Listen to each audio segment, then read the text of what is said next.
باشید از این رهگذر فیض ببرم. حقشو ادا کنید کینه توزان جمل خنجرشان کند شده، میزند بر تن او هر که عصایی داره. پیر غلامای امام حسین ببخشد، امام باقر فرمود پیر مردا جدم و دوره کرده بودن با عصا میزدنه.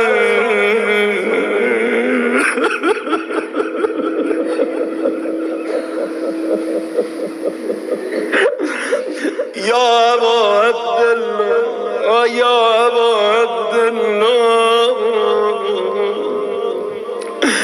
یه وقت دیدن یه خواهر بالای تلیس داده، میگه آی مردم مادرش دوخته با دست شکسته نکشید، مگر این پیراهن کهنه بهایی داره.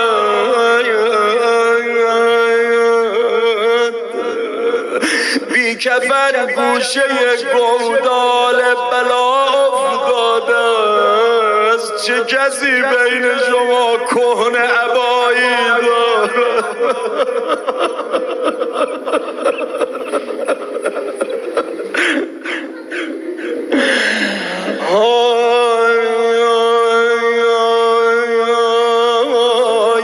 قبل این سوز همینطور رهایش نکنید، آخرین کشته مظلوم خدایی داره.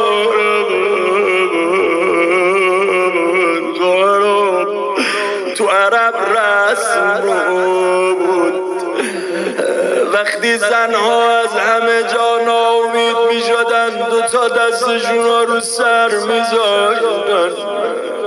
آخه میدونید قبلش فریاد زد اما فیکم مسلم، مگه بین شما یه مسلمون پیدا نمیشه دارن داداش منو میکشن؟ هیچکس جواب زینب رو نمیداد. خطاب کرد با عمر سعد ملعون ابن سعد ایقتل ابو عبدالله فلتنظر الی، آیا دارن حسین رو میکشن و تو اینجوری نگاه میکنی؟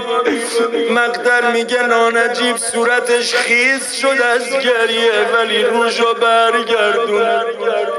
همه داشتن نگاه میکردن، یه دفعه دیدن عمه سادات دو تا دستش رو سرش گذاشت، پس با زبان پر گل آن بزعت البتول رو کرد در مدینه که یا ایها الرسول، بلدی این کشته فتاده به هامون حسین تو،